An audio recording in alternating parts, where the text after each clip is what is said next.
जो चयन प्रक्रिया है वो निहायत करप्ट है, भ्रष्टाचारी है। दिल्ली विश्वविद्यालय के ऊपर लोग आरोप लगा रहे हैं, तमाम लोग इस पर आरोप लगा रहे हैं कि पैसे देकर नौकरी दी जा रही है, आरएसएस के कैडर देकर नौकरी दी जा रही है, किसी का रिश्तेदार है तो उसको नौकरी दे दी। तमाम लोग बाहर से पर्ची लेकर के अपने प्रोफेसर लोग इंटरव्यू में बैठते हैं। अकेला मैं, मेरे इंटरव्यू बोर्ड में जब आखिरी दिन सिलेक्शन कमेटी बैठ रही है तो पहली लाइन ये बोली जा रही है, लक्ष्मण यादव को बाहर करना है, बाकी चाहे किसी की नौकरी दे दो।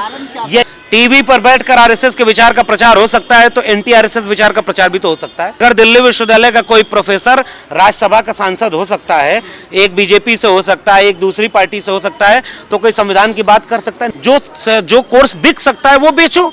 तो ये बिकेगी अगर शिक्षा, तो पूरे देश के गरीब कमजोर मजलूम कैसे? का पूरा सिस्टम करप्ट है, इसमें भाई भतीजावाद चल रहा है, इसमें भ्रष्टाचार चल रहा है, इसमें पूरी तरह से विचारधारा का हमला चल रहा है और 100% इंटरव्यू को वेटेज देने पे ये रिटायर्ड टीचर घूम घूम करके इंटरव्यू ले रहे हैं। तो भाई ये बताओ कि संविधान कहां बचा है? इसका मतलब तुम पावर में हो, तुम कुलपति बन गए, तुम डीन बन गए और तुमने अपने बच्चियों की नौकरी लगवा दी। ये जो डीन ऑफ कॉलेजेस है, इसके बेटी की नौकरी लग रही है तो इसका जांच होनी चाहिए कि नहीं होनी चाहिए? विश्वविद्यालय में रहना है तो हमारी तरह गुलाम बन के रहो। हमने गुलामी कबूल नहीं की, हम अपनी जमीर और रीढ़ की हड्डी लेकर आए, सच की हड्डी लेकर आए। अगर हम गलत नहीं है तो झुकेंगे नहीं। विश्व गुरु बनने का ख्वाब दिखाने वाले लोग ठेके पर प्रोफेसर रख रहे हैं, ठेके पर शिक्षक रख रहे हैं, शिक्षा बर्बाद कर रहे हैं, कागज पत्थर भरते रहे शिक्षक, केवल गुलाम बना रहे हैं।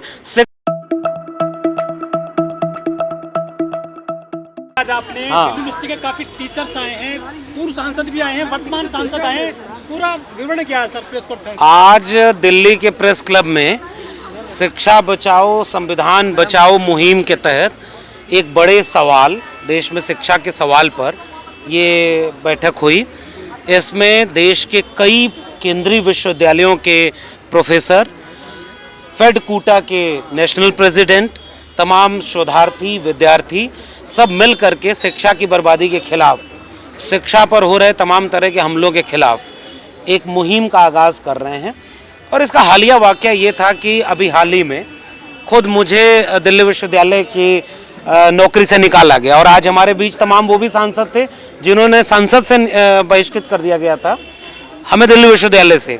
असल में ये एक आगाज़ था, मामला अकेले एक व्यक्ति का नहीं है कि लक्ष्मण यादव को दिल्ली विश्वविद्यालय की नौकरी से बर्खास्त कर दिया गया तो हम आंदोलन करने जा रहे हैं। सवाल केवल इसका नहीं है, सवाल उन सैकड़ों शिक्षकों का है जिन्हें दिल्ली विश्वविद्यालय से नौकरी से निकाल दिया गया और उसकी वजह नहीं बताई गई। तो इस पूरे प्रेस कॉन्फ्रेंस से पूरे देश से हम ये सवाल पूछना चाहते हैं कि दिल्ली विश्वविद्यालय और उसके तमाम सिलेक्शन कमेटी इस बात का पूरे देश की जनता को जवाब दें कि वो सिलेक्शन प्रोसेस क्या है जिसमें 100 में 96 नंबर के एपीआई वाले को बाहर कर दिया जाता है, गोल्ड मेडलिस्ट को बाहर कर दिया जाता है। 14 साल से इस दिल्ली विश्वविद्यालय के कॉलेज में पढ़ाने वाले शिक्षक को 14 मिनट के इंटरव्यू से बाहर कर दिया जाता है। तो बाहर करने का आधार क्या है? क्यों नौकरी नहीं दी गई और किस आधार पर नौकरी दी जाती है? इसी सवाल को उठाकर हमने ये देखा और दिल्ली विश्वविद्यालय इन्हें देश भर के विश्वविद्यालयों में अब एक खास किस्म का माहौल है। और आज के प्रेस कॉन्फ्रेंस में इस बात की घोषणा पूरे देश के लोगों के सामने की गई है कि विश्वविद्यालयों में नौकरियां अब मेरिट देखकर नहीं दी जा रही, वरना दिल्ली विश्वविद्यालय के लोग बताएं, उनसे लोग सवाल पूछ रहे हैं कि आपने किस आधार पर किसी प्रोफेसर को नौकरी से निकाला और किस आधार पर किसी बहुत कम मेरिट वाले, किस प्रोसेस से आपने किया? एक तो मेरिट आपने बंटाधार किया, तो बहुत कम योग्यता वाले लोगों से आप शिक्षकों के नियुक्ति दे करके उन्हें विद्यार्थियों के भविष्य से खेलने का मौका दे रहे हैं। भविष्य बर्बाद होगा विश्वविद्यालय में जो विद्यार्थी पढ़ रहे हैं क्योंकि उनके पास टीचिंग अनुभव नहीं है, मेरिट कम है। चलो, जब मेरिट का बात आप मानते हो तो उसके अगले सवाल का जवाब दीजिए कि आपके सिलेक्शन का प्रोसेस क्या है? कि आपने कोई मेरिट बनाई, कोई कट ऑफ बनाई, किसी आधार पर आपने देखा क्या कि किसको हम नौकरी में दे रहे हैं तो उसकी मेरिट और कट ऑफ क्या है? इनकी जो चयन प्रक्रिया है वो निहायत करप्ट है, भ्रष्टाचारी है। दिल्ली विश्वविद्यालय के ऊपर लोग आरोप लगा रहे हैं, तमाम लोग इस पर आरोप लगा रहे हैं कि पैसे देकर नौकरी दी जा रही है, आरएसएस के कैडर देकर नौकरी दी जा रही है, किसी का रिश्तेदार है तो उसको नौकरी दे दी। तमाम लोग बाहर से पर्ची लेकर के अपने प्रोफेसर लोग इंटरव्यू में बैठते हैं। 1 मिनट 1.5 मिनट के इंटरव्यू होते हैं दिल्ली विश्वविद्यालय में। कल्पना करिए, देश के तमाम विश्वविद्यालयों में 20 साल जिस काम का पढ़ाई की आपने, डिग्री ली, शोध में लेख लिखे, 2 सवाल भी ढंग से 2 मिनट के इंटरव्यू में नहीं पूछे जा सकते। 2 मिनट का इंटरव्यू, 3 मिनट का इंटरव्यू, एक दिन में 100 लोगों के इंटरव्यू, और एक ही सिलेक्शन कमेटी के लोग बार बार घूम करके आएंगे, क्योंकि उनकी सेटिंग, जैसे एक प्रधानमंत्री बन गया ना, तो अब कौन चुनाव कर रहा है मुख्यमंत्री का ये नहीं पता, आपको ऊपर से एक मुख्यमंत्री भेज दिया जाएगा, जाओ हमने तुमको मुख्यमंत्री बना दिया, जाओ जो करना है करो। मुख्यमंत्री ने ऊपर से नीचे कर दिया, जाओ हमने ये मंत्री बना दिया, अब इसको जो करना है करो। वो नीचे वाले को ऐसे ही सेंट्रलाइज काम हो रहा है। वैसे ही ऊपर से एक वाइस चांसलर बना दिया गया कि जाओ ये वाइस चांसलर बन गया, अब वाइस चांसलर अपने मिजाज के लोगों को प्रिंसिपल बना दे। सिलेक्शन कमेटी कौन तय कर रहा है? वाइस चांसलर तय कर रहा है। कोई ट्रांसपेरेंसी नहीं है। और सिलेक्शन कमेटी में जो लोग आ रहे हैं वो लोग अगर एक दिन में 100 लोगों का इंटरव्यू ले रहे हैं तो कहीं कोई मेरिट नहीं बन रही कि अगर पहला व्यक्ति इंटरव्यू दिया है तो उसके इंटरव्यू में उसको कितना नंबर दिया, और 100वां व्यक्ति जो आपके पूरे दिन में इंटरव्यू दिया उसको कितना नंबर दिया। चेहरा भूल जाएंगे आप, नंबर कुछ लिखा नहीं है। तो जब 5 दिन बाद आप 1,500 लोगों का इंटरव्यू, 1,000 लोगों का इंटरव्यू, 500 लोगों का इंटरव्यू लेने के बाद जब वो सिलेक्शन करने बैठते हैं तो वो कैसे सिलेक्शन करते हैं? कोई मेरिट नहीं बनती। इसका मतलब ये है कि वो अपनी जेब में पहले से कैंडिडेट लेकर आते हैं, और पूरी तरह से भ्रष्टाचारी व्यवस्था है। सरकार ने कुलपति बना दिया, कुलपति ने प्रिंसिपल बना दिया, कुलपति के आरएसएस की शाखाओं से सारे दीक्षित हो गए, तो सब अपने अपना कैंडिडेट, अपना रिश्तेदार, अपना कैडर भर रहे हैं। ये आरोप दिल्ली विश्वविद्यालय के ऊपर लगाया जा रहा है। हम इस आरोप के खिलाफ दिल्ली विश्वविद्यालय के सामने ये सवाल करते हैं, आपकी अगर प्रक्रिया ट्रांसपेरेंट है तो आप लोगों के सामने बताइए कि किस मेरिट वाले कैसे प्रोसेस से आप नियुक्ति कर। दूसरी बात, जो सिलेक्शन प्रक्रिया है उसमें विचारधारा का हमला किया जा रहा है, और विचारधारा का हमला सिलेबस बदलने में किया जा रहा है। नई शिक्षा नीति से पूरा शिक्षा व्यवस्था बर्बाद की जा रही है। इसलिए आज की प्रेस कॉन्फ्रेंस केवल एक व्यक्ति की नौकरी के लिए नहीं है। हमारे पहले 700-800 लोग नौकरी से निकाले गए, बस केवल दिक्कत ये हुई कि उनमें से कोई बोलता नहीं है, क्योंकि वो बोल देगा तो अगली बार उसको नौकरी नहीं मिलेगी। सुन ले रहे हैं पहले पूरे उसे नौकरी नहीं मिलेगी, इसलिए कोई विश्वविद्यालय में बोलता नहीं है। चुपचाप लोगों को नौकरी छीन ली गई। कोई चला गया अपना खेत खलियान में काम कर रहा है, कोई बिजनेस कर रहा है, कोई प्राइवेट में चला गया। ये विश्वविद्यालय बर्बाद होने के लिए छोड़ दिए गए। हमने ये आगाज किया कि नहीं, हम बोलेंगे, और इसलिए आज की प्रेस कॉन्फ्रेंस की गई है कि विश्वविद्यालयों को बर्बाद होने से बचाने के लिए आज एक हम आंदोलन की शुरुआत कर रहे हैं, और देश भर में लोग इस आंदोलन के लिए बोल रहे हैं, शिक्षा बचाओ, संविधान बचाओ, तभी देश बचेगा। जी सर, आपके साथ में 6 और प्रोफेसर भी निकाले गए। नहीं भाई सुनो, वो कोई निकाला नहीं गया, वो टर्मिनेशन का लेटर होता है। टर्मिनेशन में हिंदी डिपार्टमेंट में मान लो 5 लोग काम कर रहे हैं, तो सारे एडहॉक पर काम कर रहे हैं, तो 5 लोग काम कर रहे हैं, तो उन 5 में से 5 को टर्मिनेट किया जाएगा, बाकी 4 को परमानेंट नियुक्ति दे दी गई अलग अलग पेपर पे। तो हम क्या करेंगे, हम उन 5 लोगों से 5 तो परमानेंट हो गए, तो उन 5 का नाम तो हम दे नहीं सकते ना भाई, हम अपने जिम्मे ले सकते हैं। अगर हम उनका नाम न मिटाते तो ये सवाल हमारे ऊपर होता कि आप दूसरे की प्राइवेसी क्यों जग जाहिर कर रहे हैं। और उन 5 में से बाकी 4 परमानेंट हो गए उसी जगह पर। आप कॉलेज की वेबसाइट पर चेक करो आप, और बाकी 3 जो फिलॉसफी डिपार्टमेंट के थे उनमें से एक लेडी जो मुस्लिम लेडी है, उनको भी 4-5 साल पढ़ाने के बाद निकाल दिया गया। कोई बोलता नहीं है बस ना। नौकरी से सब 5 लोग नहीं निकाले गए, अकेला मैं। मेरे इंटरव्यू बोर्ड में जब आखिरी दिन सिलेक्शन कमेटी बैठ रही है तो पहली लाइन ये बोली जा रही है, लक्ष्मण यादव को बाहर करना है, बाकी चाहे किसी की नौकरी दे दो। यही मैं भी जानना चाह रहा हूं कि मेरा प्रिंसिपल बताएगी कारण क्या है। आप मेरे लोग भी बताएं कि क्या उसकी वजह है। ये सवाल हम पूछना चाहते हैं कि कारण बताओ ना। किसी को नौकरी पर रखने का मेरिट होती है, इंटरव्यू होता है, ये किस आधार पर निकालना है बाहर? सर, पिछले कई साल से आप मंच पर मनुवाद को कोस रहे थे बाकायदा। इससे इंटरव्यू का कोई वास्ता नहीं है। टीवी पर बैठकर आरएसएस के विचार का प्रचार हो सकता है तो एंटी आरएसएस विचार का प्रचार भी तो हो सकता है। अगर दिल्ली विश्वविद्यालय का कोई प्रोफेसर राज्यसभा का सांसद हो सकता है, एक बीजेपी से हो सकता है, एक दूसरी पार्टी से हो सकता है, तो कोई संविधान की बात कर सकता है। नियम नहीं बाधा बनता। हम बाहर क्या करते हैं, इसका नियम विश्वविद्यालय का हमारे ऊपर लागू नहीं होता। विश्वविद्यालय ऑटोनॉमस होते हैं और हम सरकार की आलोचना कर सकते हैं, अपनी राय रख सकते हैं, तो इससे नियम बाधित नहीं होता। लेकिन आपकी विचारधारा जुदा है यूनिवर्सिटी के विचारधारा। हम भी जानना चाहते हैं क्या विचारधारा देखकर नौकरी दी जाती है, ये मेरा सवाल है। क्योंकि नियम कायदे जो बने हैं विश्वविद्यालय में नौकरी देने के, उसमें ये तो कहीं नहीं लिखा है कि उसकी विचारधारा भी चेक की जाएगी कि जब कांग्रेस सरकार होगी तो कांग्रेसी को रखा जाएगा, आरएसएस बीजेपी की सरकार होगी तो आरएसएस वाले को रखा जाएगा। कहाँ लिखा है, दिखाओ। और अगर नहीं लिखा है तो इसके आधार पर तुम किसी को नौकरी दे या नौकरी छीन कैसे सकते हो? तमाम वो लोग निकाले गए दिल्ली विश्वविद्यालय से जो इस तरह के वोकल भी नहीं है, उनको क्यों नौकरी से निकाला? हम इसलिए बड़ी लड़ाई की बात कर रहे हैं। पूरे विश्वविद्यालय का सिस्टम करप्ट हो चुका है, पूरे विश्वविद्यालय पर विचारधारा का हमला हो रहा है, सिलेबस बदला जा रहा है और फीस महंगी की जा रही है। विश्वविद्यालय बर्बाद हो जाएंगे अगले 30-40 साल बाद। पहली पीढ़ी बहुजनों की आई है, गरीब कमजोरों की पहली पीढ़ी आई, उनको बर्बाद विश्वविद्यालय मिलेंगे। इसलिए हम एक बड़ी लड़ाई की बात कर रहे हैं। सर, जो प्रोफेसर होते हैं क्या ठेके पे लिए जा सकते हैं, जबकि एजुकेशन तो जीवन पर्यंत चलेगी? नहीं, देखिए, नौकरी होती है ये। ठेके पर प्रोफेसर का मतलब ये होता है कि जो एडहॉक पर प्रोफेसर रखे जाते हैं वो लोग 4 महीने के कॉन्ट्रैक्ट पर रखे जाने थे, इसलिए वो लोग 4-4 महीने करके बढ़ाते चले गए। हम भी ये पूछना चाह रहे हैं 14 साल हमें क्यों पढ़वाया? अब एक बात सोचिए ना, 14 साल पढ़ाने के बाद आप 14 मिनट के इंटरव्यू में कहते हैं कि आप प्रोफेसर बनने लायक नहीं है, तो 14 साल हमने जिन बच्चों को पढ़ाया इसका मतलब हमने उनका भविष्य बर्बाद कर दिया।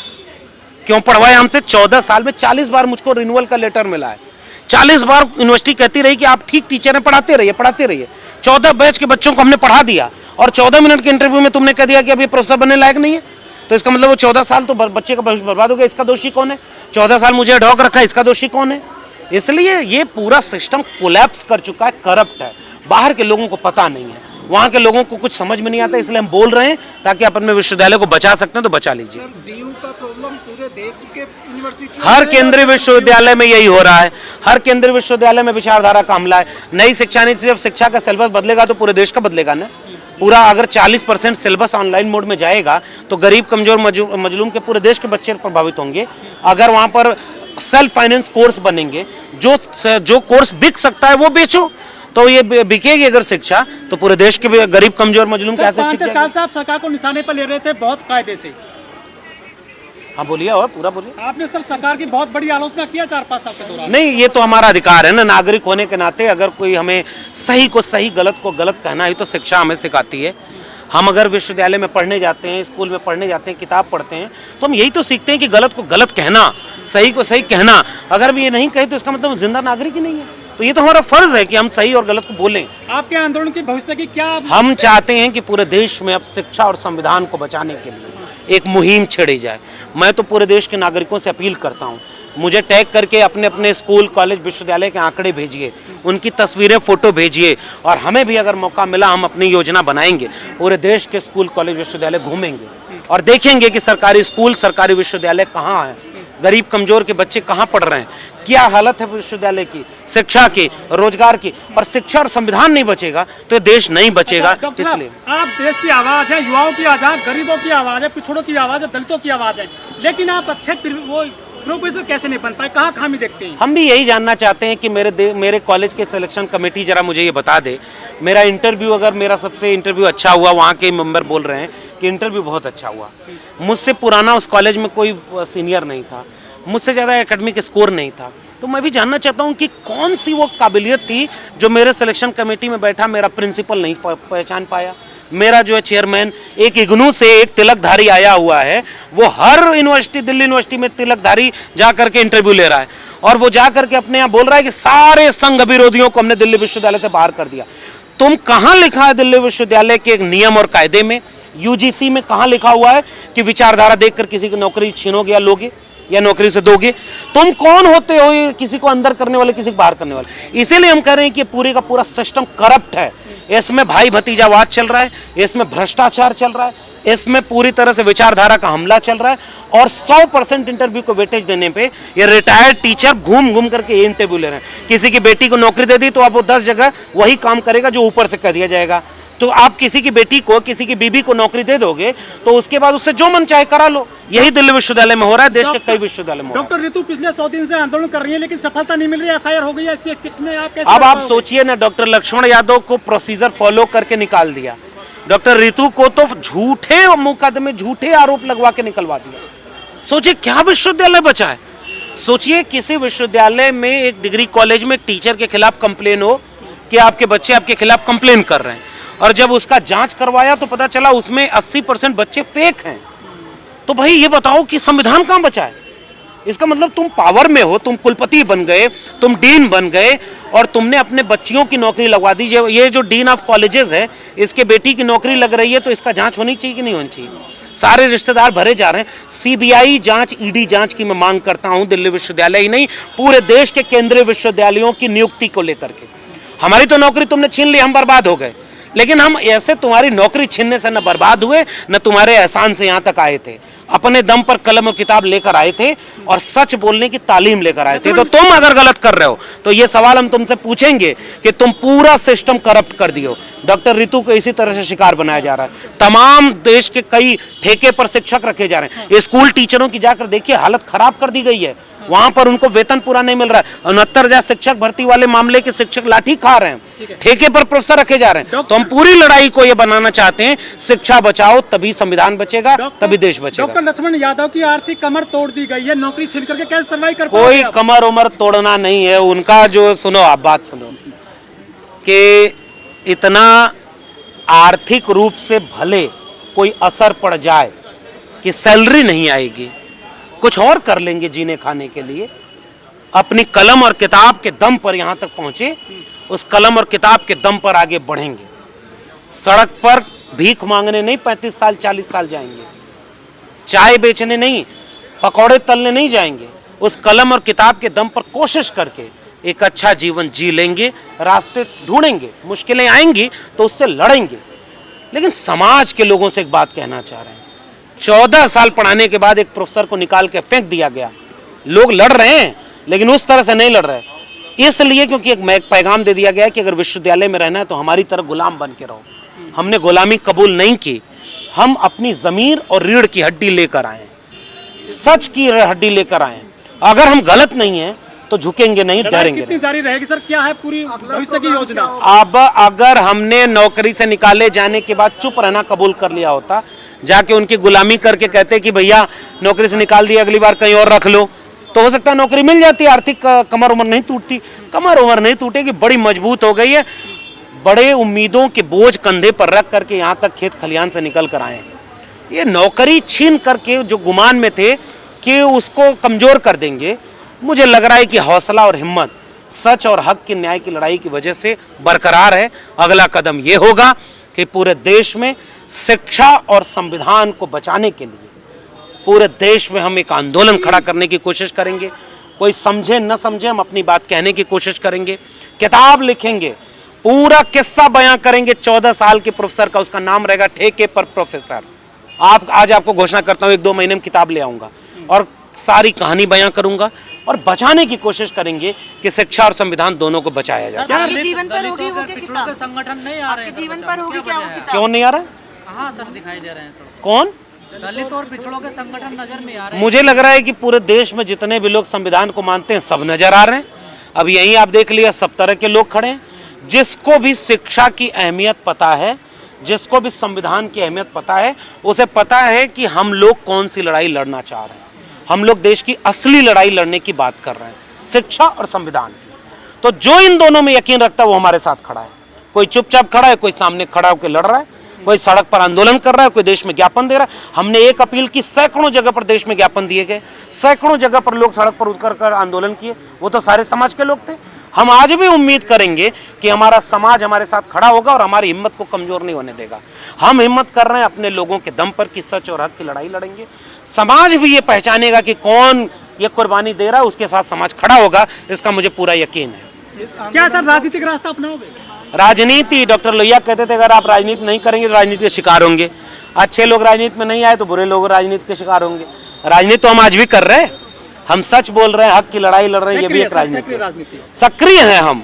आप शायद बात कर रहे हैं चुनावी राजनीति। उचित समय, उचित परिस्थितियां, उचित मौका देख करके उचित निर्णय लिया जाएगा। और अभी फिलहाल उस मिशन और मूवमेंट की लड़ाई जो हम लड़ना चाह रहे हैं, इसको लड़ने की कोशिश करेंगे। वो किताब हमारे निजी जीवन पर भी रहेगी 14 साल के, लेकिन अपनी आंखों से जो स्कूल, कॉलेज, विश्वविद्यालय देखे हैं, जिस इलाहाबाद विश्वविद्यालय और दिल्ली विश्वविद्यालय ने हमें बनाया है, उसको बदलते और बर्बाद होते हुए जो अपने आंखों के सामने देखा है, उसका पूरा किस्सा बयां करेंगे। जिन्होंने हमें बनाया है उसकी बर्बादी पर कम से कम हमें तो अफसोस होगा, इसलिए हम पूरा किस्सा बयां करेंगे और देश से अपील करेंगे, बचा सकते हो तो अपने बच्चों के लिए शिक्षा तो बचा लो, और अगर महंगी हो गई तो जिसकी जेब में पैसा होगा वही पढ़ेगा। इसलिए हम एक बड़ी लड़ाई का आगाज करना चाह रहे हैं, इसलिए पूरा आंदोलन आगे बढ़ाएंगे। 2024 के चुनाव में आप पार्टिसिपेट करेंगे? अभी इसका कोई पता नहीं, आप कहीं से टिकट उकट मिल रहा हो तो बताइएगा। अभी तो हम अपनी लड़ाई अपना उसूल, अपना मिशन। मजबूत करने के लिए आप क्या देश भर के लोगों से अपील करेंगे। अगले कुछ कार्यक्रम हम करेंगे बहुत जल्दी। दिल्ली की सड़कों पर, देश की सड़कों पर लोगों से आह्वान करेंगे। रोहित वेमुला का शहादत दिवस आने वाला है ना, 17 दिसंबर। रोहित वेमुला ने 17 जनवरी रोहित वेमुला ने क्या इसी के लिए शहादत दे दी थी? डॉक्टर पायल तड़वी क्या इसी के लिए चली गई? ये तमाम लोग जो सुसाइड कर रहे हैं, इंटरव्यू में नंबर काटे जा रहे हैं, फीस इतनी महंगी की जा रही है, गरीब कमजोर के बच्चे नहीं पढ़ेंगे। विश्व गुरु बनने का ख्वाब दिखाने वाले लोग ठेके पर प्रोफेसर रख रहे हैं, ठेके पर शिक्षक रख रहे हैं, शिक्षा बर्बाद कर रहे हैं, कागज पत्थर भरते रहे शिक्षक, केवल गुलाम बना रहे हैं। शिक्षक अगर गुलाम बन गया, मैंने एक वाक्य कहा था, इस वाक्य को चलाइएगा और देश के लोगों को बताइएगा। एक डरा हुआ शिक्षक, एक डरा हुआ प्रोफेसर ऋण विहीन नागरिक तैयार करता है, जो कक्षा और विद्यालय के बाहर जाकर मुर्दा नागरिक में तब्दील हो जाएगा। वो ऋण विहीन विद्यार्थी मुर्दा नागरिक में तब्दील हो जाएगा। इसलिए हमारी जिम्मेदारी है कि हम आगे लोगों से अपील करेंगे, सबको जोड़ने की बात करेंगे। नेताओं से कहेंगे कि आप इस पर बात करिए, आम लोगों से कहेंगे आप शिक्षा और कलम किताब को बचाने की बात करिए। सवाल एक लक्ष्मण यादव का नहीं है। इस देश में अगली बार अगर मैं चुप हो गया, मैं हार गया, डॉक्टर रितु हार गई, तमाम हमारे प्रोफेसर चुप हो गए, तो अगली बार कोई प्रोफेसर बोलने की हिम्मत नहीं करेगा, कोई सच की बात नहीं करेगा, चुपचाप गुलामों की तरह नौकरी करेंगे, जैसे बहुत सारे लोग कर रहे हैं। इसलिए हम चाहते हैं कि इस सवाल को, इस मुद्दे को पूरे शिक्षा और संविधान के बचाने के मुद्दे की तरह जोड़ा जाए, ताकि अगली बार वो रास्ता बचा रहे जिस रास्ते पर चल करके कोई खेत खलिहान से, कोई पत्थर तोड़ने वाले, कोई मजदूरी करने वाले, कोई घर में काम करने वाली लड़कियां, लड़के यहाँ तक पहुँचे। इसलिए आगे आने वाला रास्ता बचा रहे कि आगे भी लोग आते रहें।